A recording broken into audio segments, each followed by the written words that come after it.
I'm Jay. Have we met before? I don't think so. Well, nice to see you. Hey, Hank. Hello.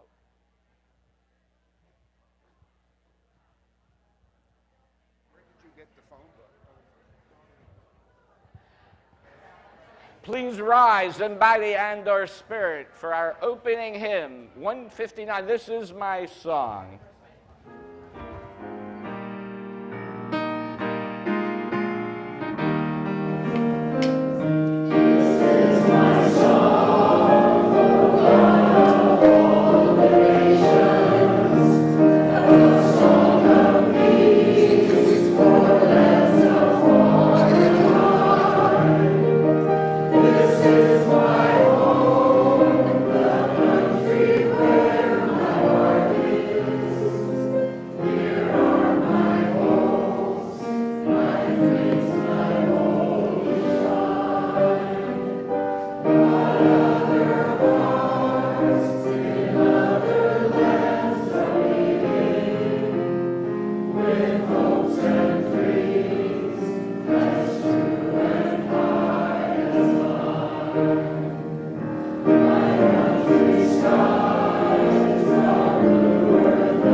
And over live stream.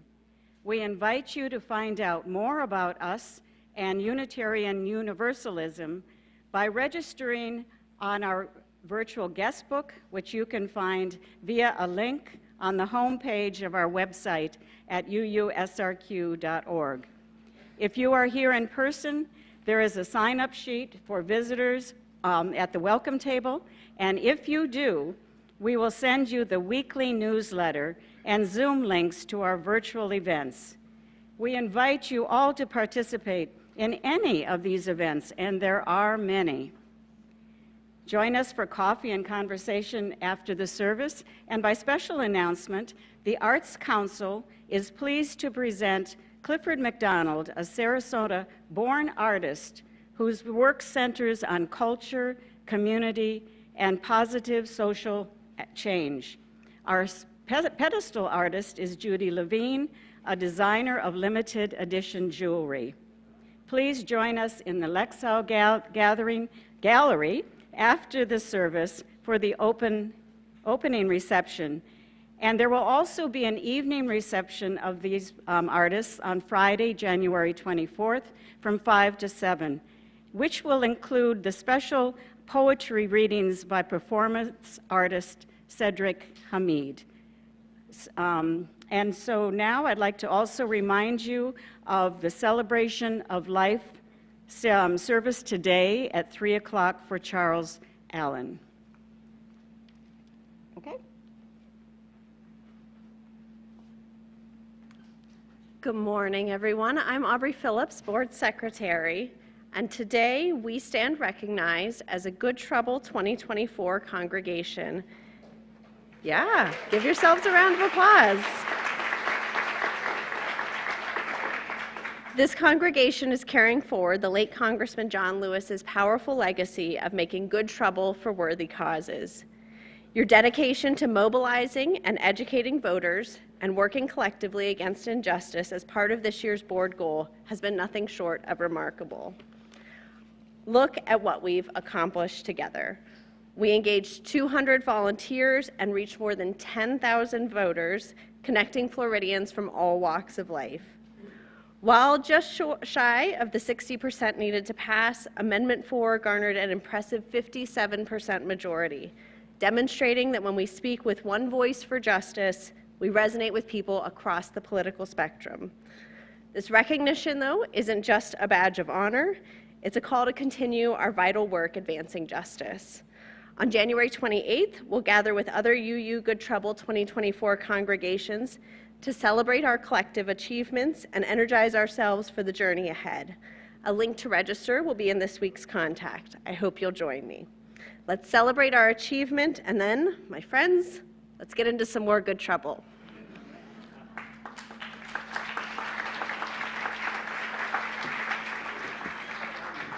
Good morning. I'm Dale Anderson, and when the stewardship campaign leaders approached me about giving a testimonial during one of the services, I heartily agreed. The first thing I did was go to ChatGPT, the online intelligence service, and typed in, "What is a testimonial?" The answer was, a testimonial is a statement or endorsement from a person that expresses their experience or opinion about a product, service, individual, or organization. I then asked, what are some of the great testimonials in history?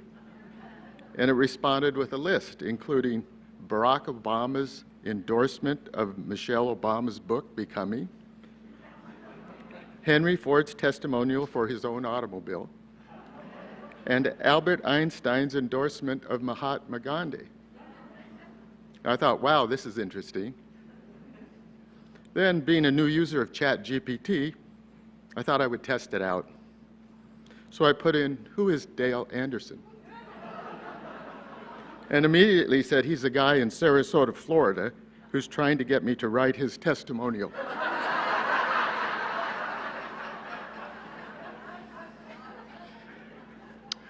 But in all seriousness, I really welcome this opportunity to speak this morning. When I began reflecting on this congregation that my wife, Mary Montgomery, and I have been part of for 11 years, I suddenly had an epiphany. This church, this former church, this Unitarian Universalist congregation, has been the most important organization in our lives since we moved to Florida. By far the most important.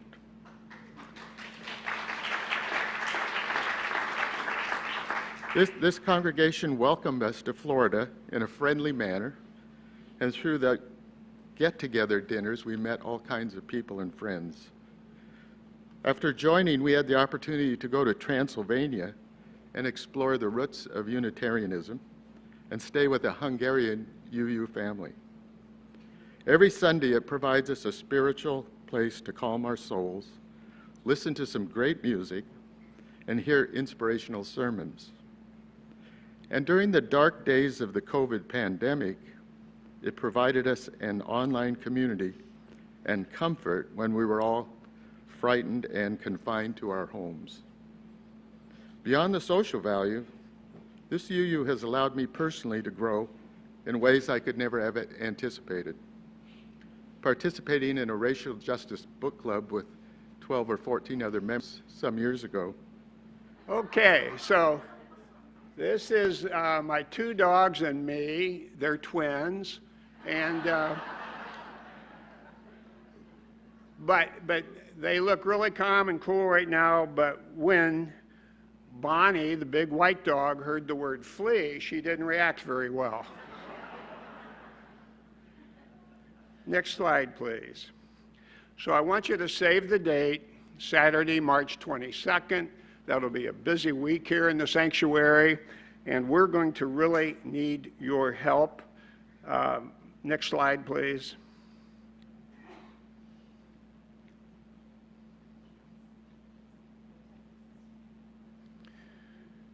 So the 22nd is the day of the flea market, but the preview is the night before. There will be wine and appetizers. It will be $10 per person in advance to come and have this sneak preview, and it will be $15 at the door, but we really hope that you will join us. This has been a very popular event here at UU SRQ. Please, the next slide. This is what the sanctuary something will look like this on Saturday, March 22nd. And we need your help. Next slide, please. That's not my next slide. We need 50 or more volunteers. There will be a table to sign up outside of the sanctuary this morning. Please go out and see Rita Meach, who has graciously agreed to chair the committee. And the stuff that we are going to need, next slide, we're going to need furniture, art and jewelry, books that people read, not your text, your reference books, or your old encyclopedias. We will take small kitchen appliances, but we will not be taking audio equipment or televisions, etc. We'd like, if we said no clothing in general, but high-end dresses would be welcome as they would fit nicely in the boutique, and also nice accessories. When I talk about books, again, this is Ed Loomis, who has agreed once again to work with us in the book department. And again, we don't want references, encyclopedias, etc. We want books that are readable. Next slide. There will be on-site storage. There will be more information coming on this later, but we believe that we'll have a pod on site for a couple weeks before the date so that we'll be able to drop furniture and things off here and have it close at hand. Next slide.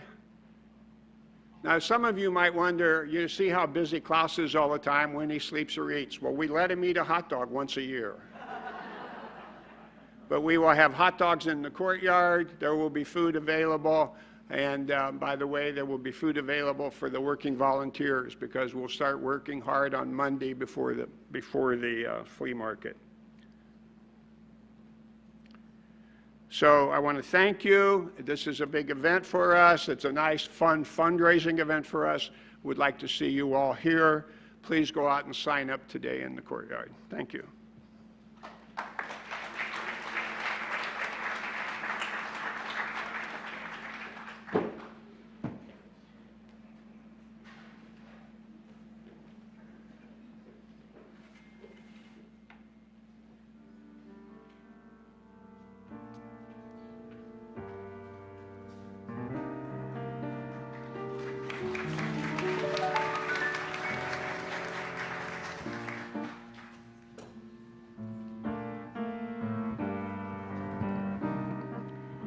When I was a young child and folks would get together from the community, the black community in Philly where I grew up, we would always sing this song, and my mom called it the Black National Anthem. I found that that's what a lot of people called it. Not that we rejected any other national anthem, but this one, if you check out the lyrics, it really says some very special things that I think really pertain to moving forward as an entire American community. So I invite you to sing along to whatever extent you can.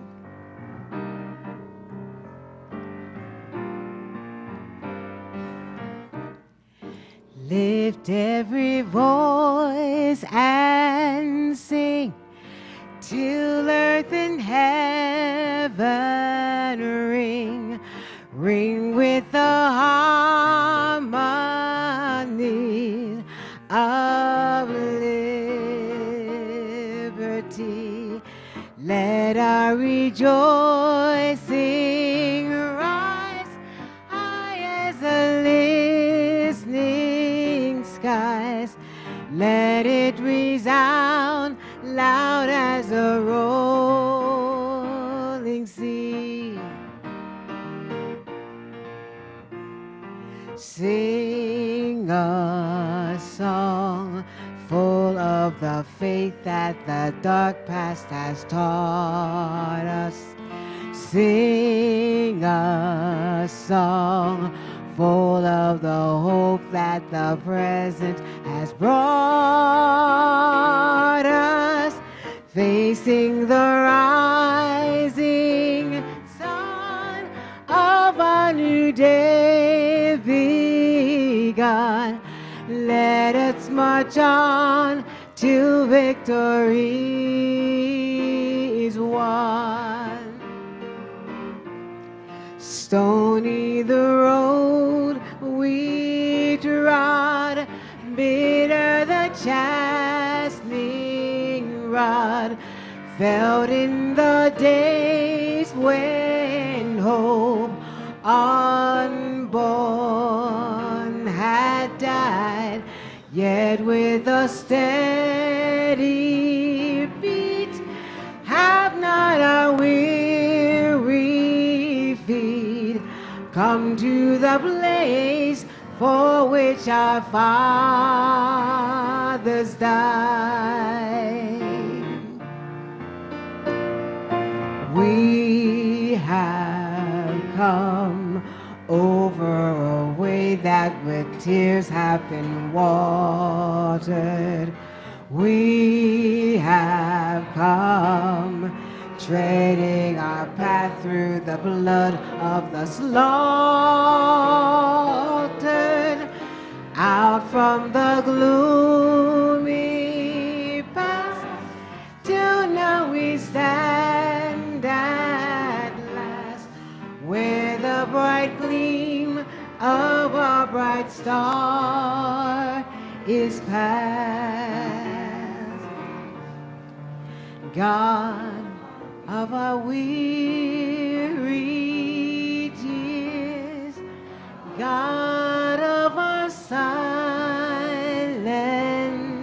tears, Thou who hast brought us thus far on our way, Thou who hast by Thy might led us into the light, keep us forever in the path we pray, lest our feet stray from the places, our God, where we met Thee, lest our hearts, drunk with the wine of the world, we will deck Thee, true to the native hand, may we forever stand, true to our God, true to our native land, native land.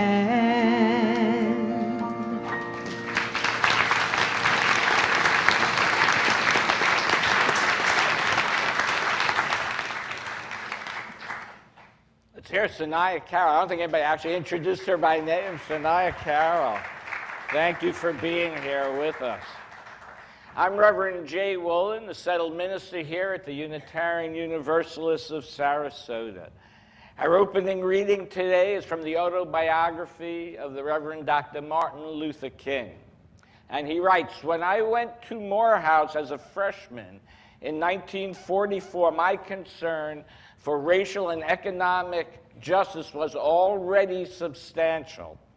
During my student days, I read Henry David Thoreau's essay on civil disobedience for the first time.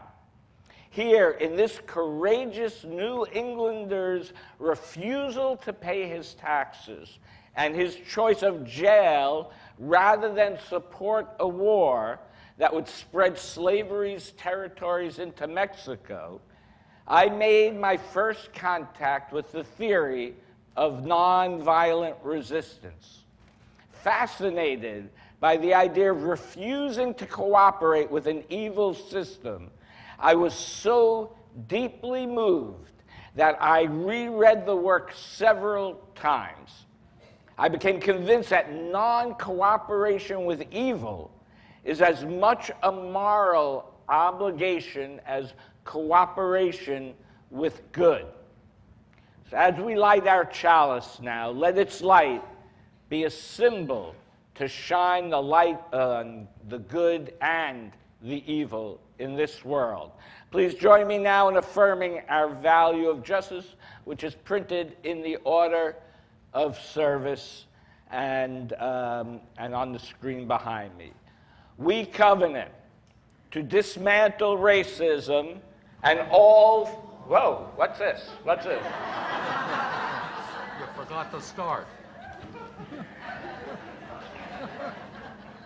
We work to be a diverse, multicultural, beloved community where all thrive. We covenant to dismantle racism and all forms of systemic oppression. Thank you, my apologies.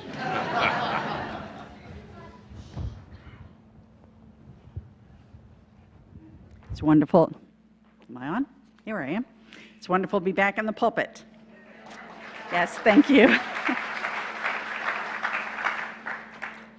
Today's story is The Smallest Girl in the Smallest Grade, written by Justin Roberts and illustrated by Kristen Robinson.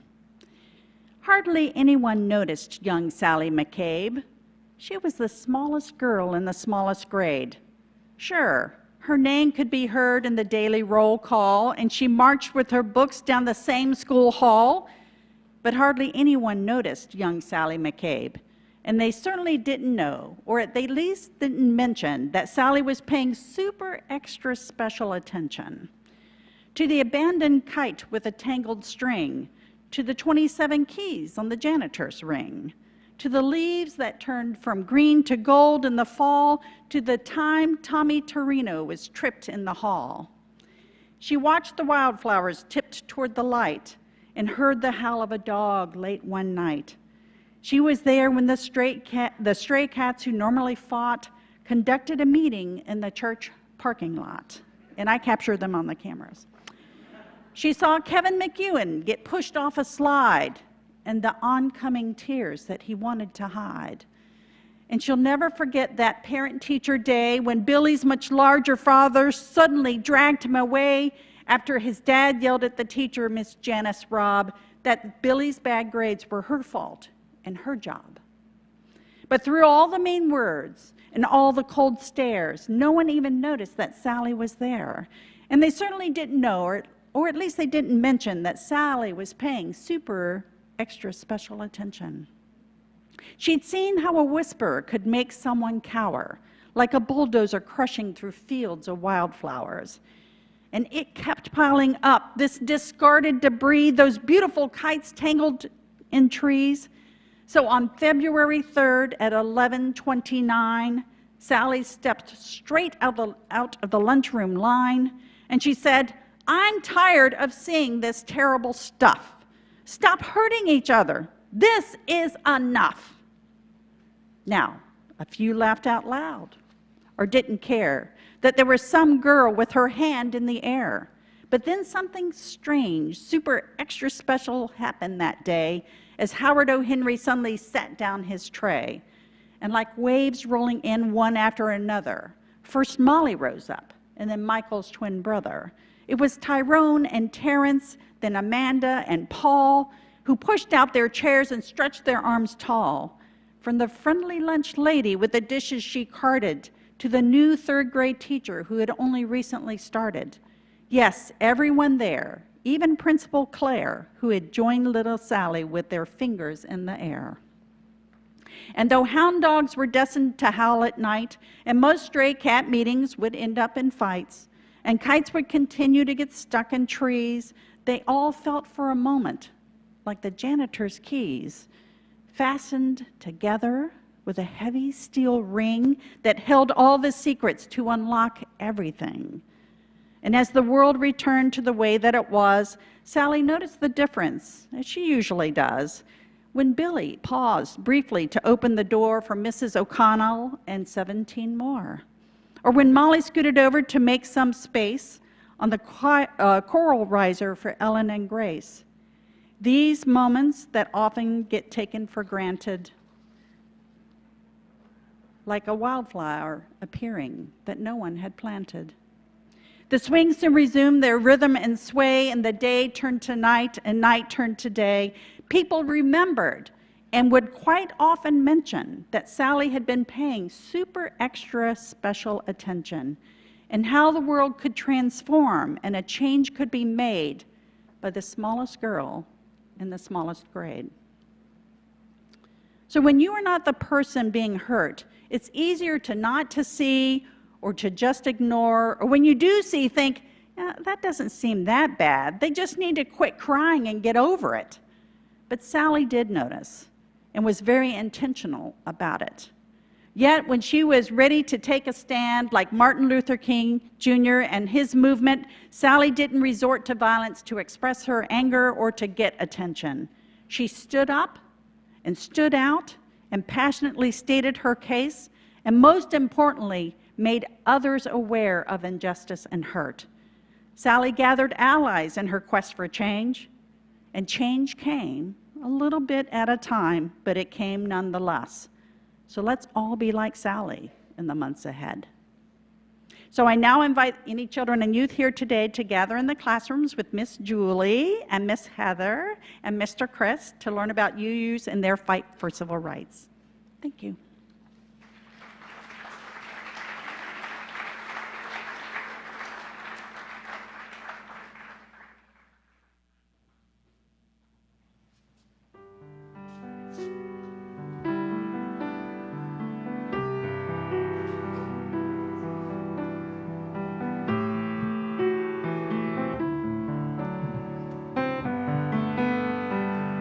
Sometimes things happen in life that say, forget the vanity, put the glasses on.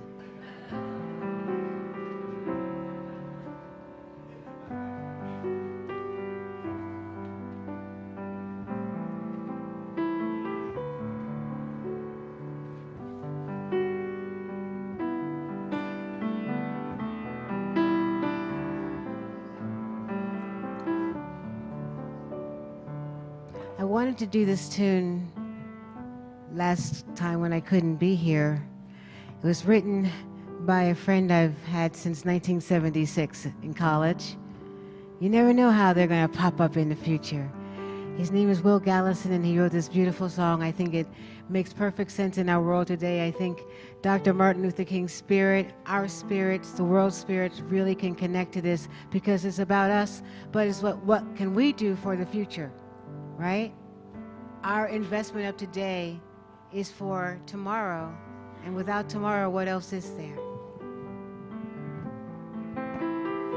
It's called Every Child Loved, and you're going to hear a part that you can sing along on, so I'm going to have you sing along. We've got marvelous machines that can cook and drive and clean, so that all our precious dreams we can pursue. Still we use the time to keep our restless minds amused, and the wonders never cease as our appetites increase. Will there come a day when we can say enough? When every child's safe, every child's fed, every child's loved. Can you say that with me again? When every child's safe, every child's fed, every child's loved. We've got weapons of war with no earthly reasons for, but to keep us bound in misery and fear. But it's just a game for the one who profiteers, and the cycle will repeat till we learn enough to seek the only prize, no other lies, no other lies above.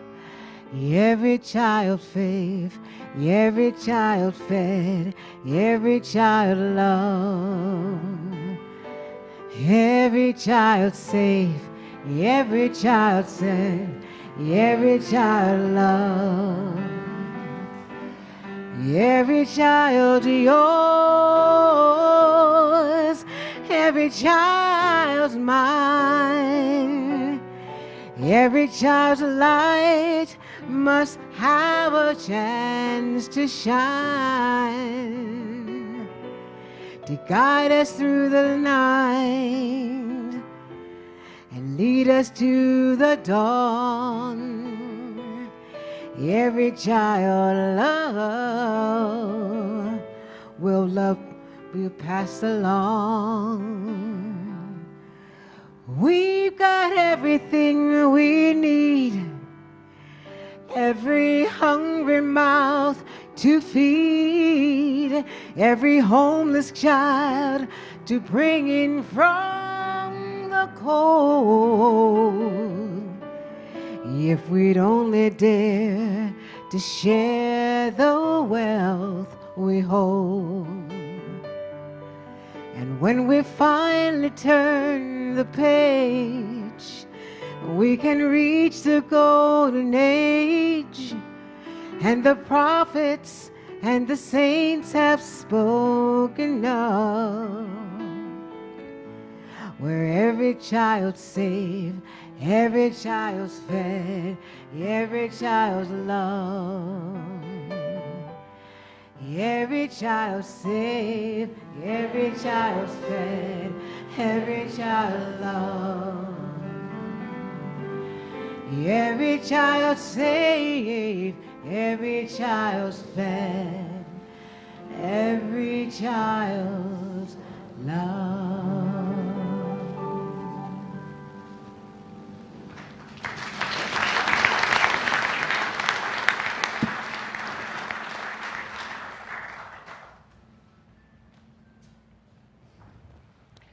Our centering words today are from the Reverend Kristen Harper. I do not wish to breathe another breath if it is not shared with others. The breath of life is not mine alone. I brought myself to be with you, hoping that by inhaling the compassion, the courage, the hope found here, I can exhale the fear, the selfishness, the separateness. I keep so close to my skin.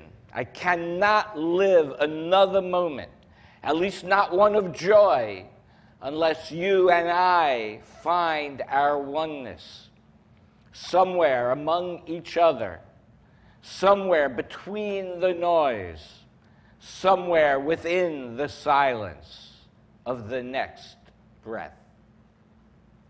As we go into a time of silence, let us contemplate how we can find our oneness with others in this community and the larger community.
So each year, Martin Luther King Jr.'s birthday, I explore a different aspect of his life, death, and ministry. Last week we had a program with the author Ray Osinault, who had written a biography of John Lewis entitled In Search of Beloved Community.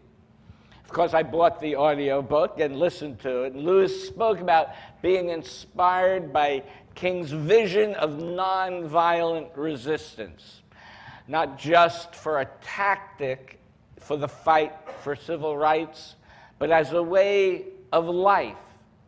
And even until the very end of his life, after numerous beatings, both to Lewis and King, and after King's murder, and after many of his compatriots in the Student Nonviolent Coordinating Committee, or SNCC, in the 1960s, forced his resignation as the chairman of the organization he built. After he saw the voting rights that he bled for being stripped away by the Supreme Court, Lewis still believed in nonviolence as a way of life.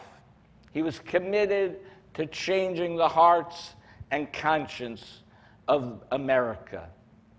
And so I just want to share, we're not going to have time for my whole sermon today, so I want to share King's vision and that he wrote about in one of his very first books about the Montgomery boycott, called Strive to Freedom. And so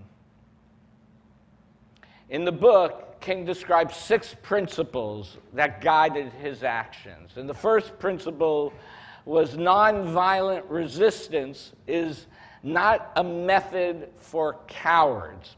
It does resist. While the nonviolent resistor is passive in the sense that they are not physically aggressive toward their opponent, their mind and emotions are always active, constantly seeking to persuade their opponent that they are wrong. The method is passive physically, but strongly active spiritually, end quote.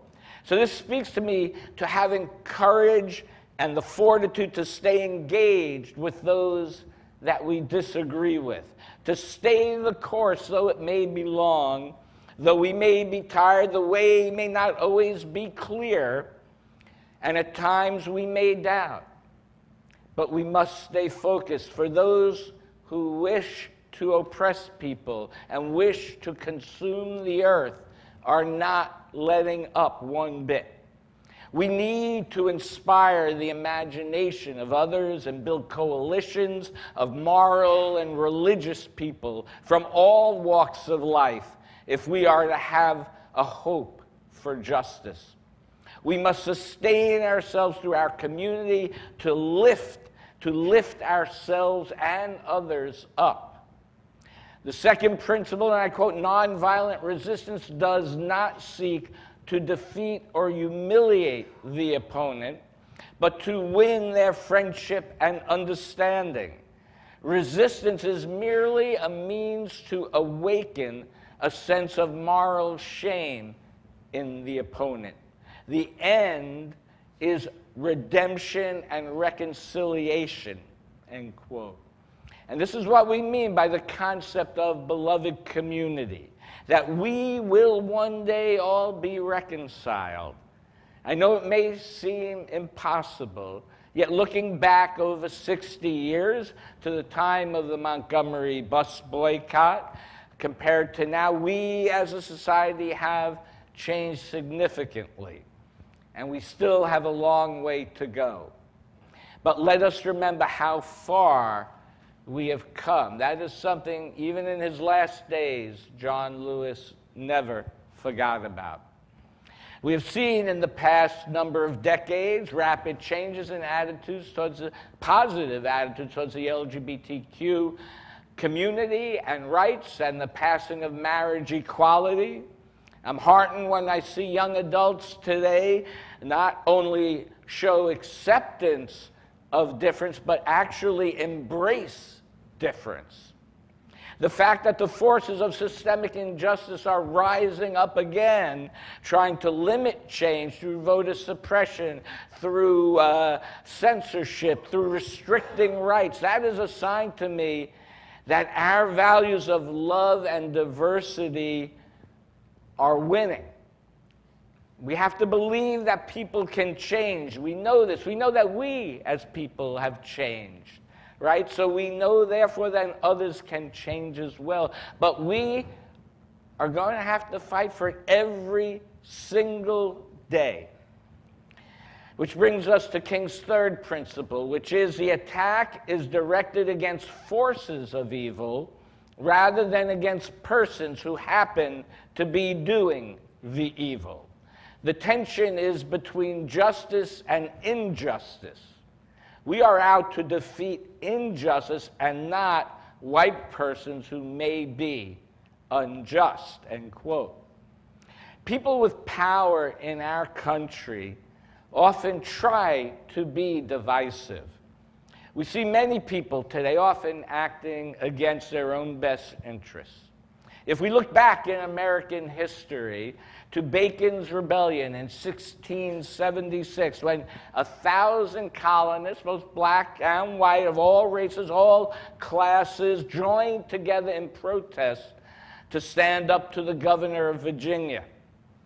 And we see that change can come. When we look at that, we see that change can come when those who are oppressed work together towards a common goal. And others support that common goal who believe in justice.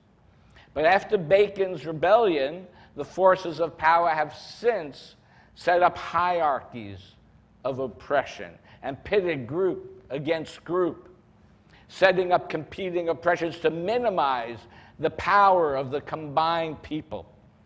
And so we must all join together for all who are oppressed.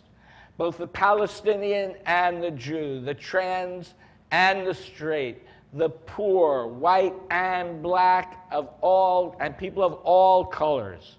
And we can make a change because we, the people, have the power if we use it. You know how many people did not vote in this election this last time? And that is not because it was an overwhelming majority that chose one candidate and one party. It's because many people sat out the election because they feel they are powerless for change. But we have the power. We should never forget that. The fourth principle is nonviolent resistance is a willingness to accept suffering without retaliation, to accept blows from opponents without striking back, end quote. And, you know, this is the part I think, you know, we worry about, that we don't always have the courage for. You know, I think about reading the John Lewis book about how they sat at the lunch counters and not only took humiliation, but beatings. How many times they were arrested. And I think our governments have adjusted. They've just built more prisons now, honestly. So maybe we have to look for a new tactic, right? But this is why it is called nonviolent resistance, right? Not just nonviolent to evil. It is nonviolent resistance. That can form many things, including boycotts, including mass protests, and shutting down the government if need be. You know, I would like to imagine a world where we can love and gain meaning and secure justice without suffering. It's much easier to reject nonviolence when you have overwhelming power and privilege. As well, you know, it's easy to say I won't do violence, right? When I have power and privilege, I can just look away. We often fear, white people fear giving up our power because we cannot imagine that there will not be retaliation for all the evil that white people have done or perpetrated over the history of this country. But that has not been the case. right? It is only through love and forgiveness that we can find the breach in this intransigent situation and challenge. A tradition to love no matter what the situation. King spoke of this in his fifth principle when he states, and I quote, nonviolent resistance avoids not only external physical violence, but also internal violence of the spirit, end quote. He speaks of loving your enemy. And he said it's a good thing Jesus did not say I couldn't like I did not say like your enemies. He goes, I may love them, but I don't like them, right? He's speaking of an agape love written about in the Christian scriptures. He describes as understanding, redeeming goodwill for all people. It's an overflowing love, which is purely spontaneous, unmotivated, groundless, and creative. How many of us respond that way in our interactions? I know I don't. God knows I try, but I don't always succeed. But I have spent a lifetime learning and continue to learn. I know deep in my heart that responding to hatred with hatred only leads to more hatred.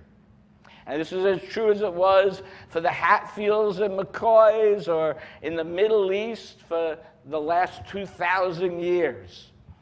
So let us lay our hatreds down. Let us let go of the things that burden us. Loving others doesn't mean acquiescence, but let us consider what is needed for the greater good as opposed to just our own personal good. Martin Luther King Jr. asks us to face the truth about racism in America, about the pain it has caused people of color. And even though it's 60 years after the Civil and Voting Rights Act, his words still call to us, as our siblings of color are still suffering discrimination and bias. We must open our eyes and see that the world is not colorblind, or that even being colorblind is even a beneficial thing at this point in history. Maybe one day, but we can learn and we must see the challenges that are in our world, and we must be intentional about learning about injustice. It can be easy to turn away, to avoid looking at the destruction that is happening all around us. But if we are true to our value of justice, we must see the injustice. We must be able to open our eyes, our hearts, our minds to see what is happening in the world and in our community. Whenever we face doubt, we must choose faith. For King's sixth principle is, nonviolent resistance is based on the conviction that the universe is on the side of justice. As Unitarian minister Theodore Parker said, as often quoted by King, I do not pretend to understand the moral universe. The arc is a long one. My eye reaches but little ways. I cannot calculate the curve and complete its figure. By the experience of sight, but I can divine it by conscience. And from what I see, I am sure it bends towards justice. I would add, we have to do our part to bend the arc of justice. So let us honor the Reverend Dr. Martin Luther King Jr., not just on his birthday, but every day, putting our values into action. I encourage you to choose resilience in the face of fatigue, to choose love in the face of hatred, to choose courage in the face of injustice. I choose to build something instead of destroying something or someone. Let us build the beloved community. One thing that we can do to help build the beloved community is to be generous as we take our offering.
Yes.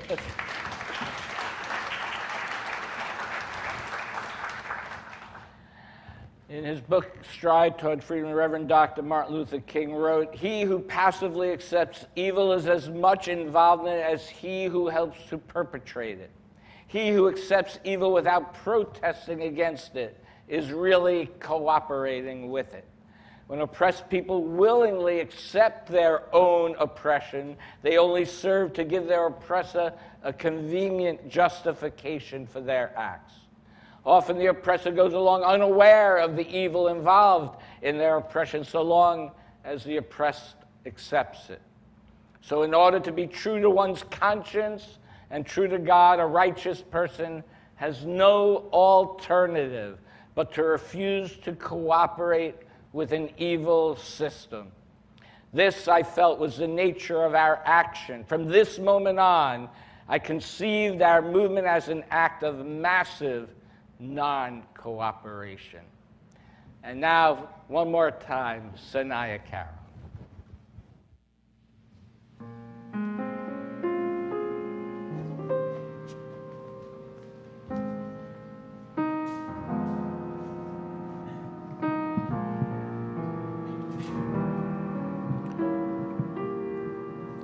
This next song I wrote some years ago as a breakup song.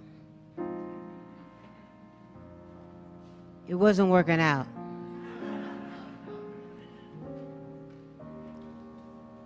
You might wonder why I'm going to sing a breakup song. Well,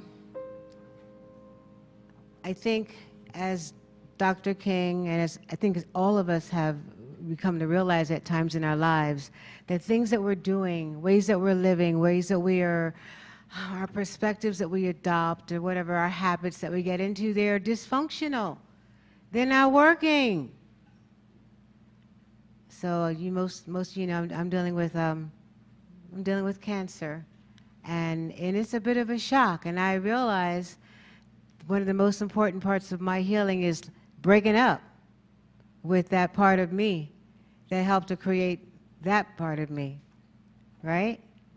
And so I think as we all move forward in an effort to rebirth, to find who we really are, and to celebrate that, and to get help while we do that, that's what it's all about for me right now.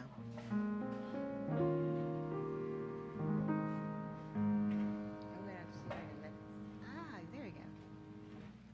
I don't know the words by heart, but that's okay.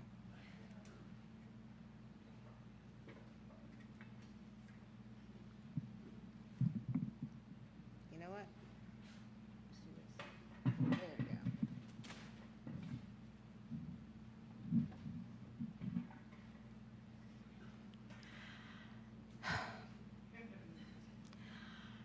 I've seen the signs, I've heard voices calling, felt a hand anoint my head, guidance is mine, a new understanding that leads me to heavy ground when it all falls apart. Or so it seems,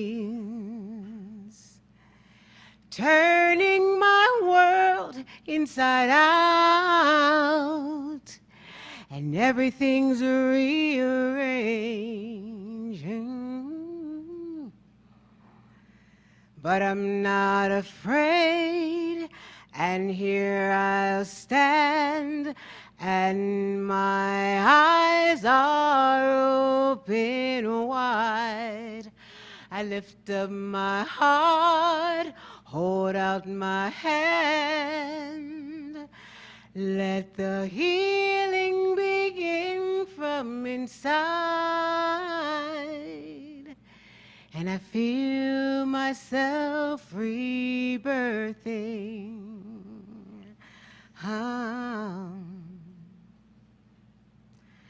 My tears have flown through rivers of sadness, Where walls have come tumbling down, they've drenched the soil where new seeds are planted. A new harvest yet to come, finding the strength to go on, stronger and wiser still, knowing that God's on my side, and the universe will be there. So I'm not afraid, and here I'll stand, and my eyes are open wide. I lift up my heart, hold out my hand. Let the healing begin from inside. And I feel myself rebirthing. Yes, I feel myself rebirthing. The whole wide world rebirthing into life.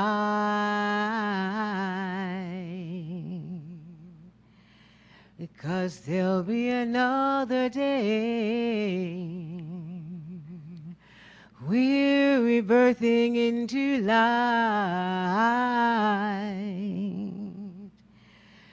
Gonna leave the past behind. We're rebirthing into light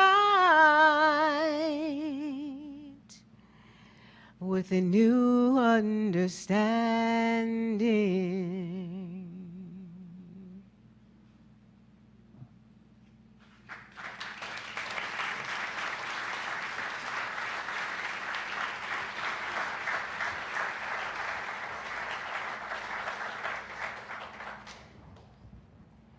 Our closing words today are also from Reverend Dr. Martin Luther King from Stride Towards Freedom.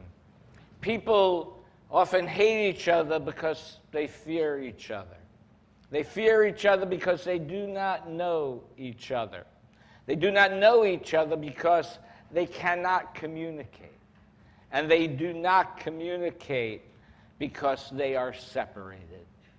So let us come together as a community and bring nonviolent resistance to bring about the beloved community. Please join me in extinguishing our chalice. We extinguish this flame, but not the light of truth, the warmth of community, or the fire of commitment. Needs to be carried in our hearts until we are together again. Thank you all for your presence here today. Thank you. Go out, do get into good trouble.